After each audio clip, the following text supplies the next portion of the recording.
बहुत बहुत समय पहले की बात है। इतने पुरानी कि न कोई इंसान था, न धरती था, न आकाश था, न तारे, न सूरज उगता था, न रात होती थी। हर ओर बस शून्य था।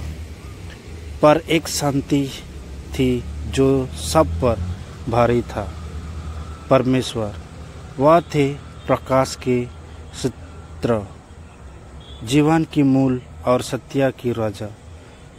कोई समय नहीं था, कोई विधान नहीं था, परंतु वह था और उनकी उपस्थिति से एक स्थान जगमगाता था। वह स्थान था स्वर्गलोक, जहाँ समय भी परमेश्वर के चरणों में झुकता था। परमेश्वर के साथ ये 3 दूत था। नाम था लूसीफर, माइकल और गब्रिएल। चलिए हम इसके बारे में आज हम जानेंगे कि स्वर्गलोक में क्या हुआ। स्वर्ग का युद्ध, गब्रिएल दूत और लूसीफर का टक्कर। बहुत समय की बात है, जब समय, देश और काल की सीमा नहीं था। उस काल में स्वर्गलोक पर पूरी तरह शांति और पवित्रता से भरा था। स्वर्ग का सिंहासन शक्तिमान परमेश्वर के हाथों में था। सभी स्वर्गदूत उनकी आराधना करते थे, उनकी इच्छा पूरी करते और उनके आदेशों के पालन में खुशी महसूस करते। लूसीफर, प्रकाश का पुत्र। इन सभी स्वर्गदूतों में एक था लूसीफर, जो परमेश्वर ने बहुत सुंदर, बुद्धिमान और शक्तिशाली बनाया था। उनका नाम था अर्थ रखता था, प्रकाश का वाक्य। वह आराधना का अगुवाई करते थे, संगीत और जीवती का दूत। उनकी उपस्थिति ही वातावरण को स्वर्गीय कर देता था। लेकिन धीरे धीरे उस सुंदरता और शक्ति ने उसे घमंड बना दिया। वह सोचने लगा, मैं क्यों परमेश्वर को आराधना करूं? मैं स्वयं इतना सुंदर और शक्तिशाली हूं, क्यों ना मैं ही परमेश्वर बन जाऊं? यह विचार उनकी पतन की शुरुआत थी। उनका मन धाव से भरा गया और उन्हें विद्रोही करने का निश्चय किया। गब्रिएल, आज्ञाकारी दूत। दूसरी ओर एक और प्रमुख स्वर्गदूत था, गब्रिएल। उसका कार्य था परमेश्वर का आदेशों को धरती और न्यायात्मक शिक्षण में पहुंचाए।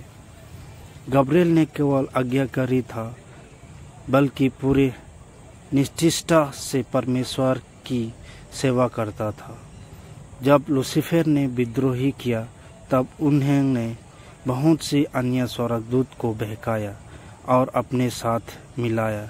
यह स्वर्गदूत भी उनकी चकमे दे, उनकी बात और उनकी झूठे वादों में फंस गए। स्वर्ग में युद्ध। परमेश्वर ने इस विद्रोही को देखा और चुप नहीं रहा।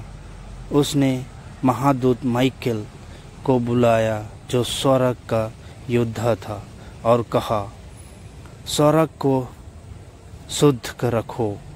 मैं विरोधी ऊँट से विद्रोही को समाप्त करो।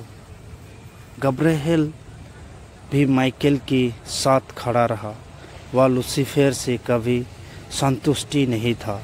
उसने स्पष्ट रूप से कहा, लूसीफर, तू प्रभु की आराधना से मुंह मोड़ रहा है और तू हमें भी अपना और खींचने चाहता है।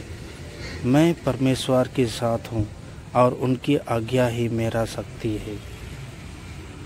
स्वर्ग में एक महान युद्ध हुआ। माइकल, गब्रिएल और परमेश्वर के आज्ञाकारी स्वर्गदूत ने लूसीफर और उनके साथियों से भीड़ कर लड़ाई की। अनंत लूसीफर और उनके साथियों को स्वर्ग भी पर लूसीफर, अब शैतान। स्वर्ग से गिरने के बाद लूसीफर का नाम बदल गया। अब वह शैतान कहलाया। वह धरती पर आया और इंसानों को भी परमेश्वर के विरोधी करने लगा। आदम और हवा को उसने धोखा दिया और उनके जरिए पाप संसार में आए। वह अब भी इंसानों को बहकाने, पाप में फंसाने और परमेश्वर से दूर रहने का कार्य करता है। लेकिन गब्रिएल अब भी परमेश्वर के कार्य में लगा रहा है। वह दूत था जो दानियेल को भविष्यवाणी समझाता था। वह दूत था जो यूहन्ना बपतिस्मा देने वाले के पिता जकरियास को पास आया। गब्रिएल कभी लूसीफर से संतुष्टि नहीं था, न स्वर्ग में न पृथ्वी पर। कौन किससे संतुष्टि था? गब्रिएल केवल परमेश्वर से संतुष्टि था। गब्रिएल ने कभी भी लूसीफर का साथ नहीं दिया। उन्होंने परमेश्वर की सच्चाई, न्याय और पवित्रता का साथ दिया। लूसीफर चाहता था कि सभी स्वर्गदूत उससे संतुष्टि हो, लेकिन गब्रिएल, माइकल और अन्य सच्चे स्वर्गदूत ने उनका विरोधी किया। इसीलिए यह कहानी पूरी तरह सत्य है कि गब्रिएल दूत कभी लूसीफर से संतुष्टि नहीं था। वह हमेशा सच्चाई के साथ खड़ा रहा। इस कहानी से हमें सच्चे सेवक आज्ञाकारी होता है। जैसे गब्रिएल हर समय परमेश्वर के आदेशों का पालन करता था। परमेश्वर का राज्य शुद्ध और पवित्र है। गब्रिएल का जीवन हमें सिखाता है कि हमें चाहे कितनी भी दबाव में हो, सच्चाई से समझौता ना करें, क्योंकि अंत परमेश्वर के साथ खड़ा रहने की सच्चा विजय है। अगर आपको ये वीडियो पसंद आया है तो लाइक करें, चैनल को सब्सक्राइब करें। मैं चाहता हूँ कि ये वीडियो उन लोगों तक पहुँच जाए जो लूसीफर, गब्रिएल और माइकल को नहीं जानते।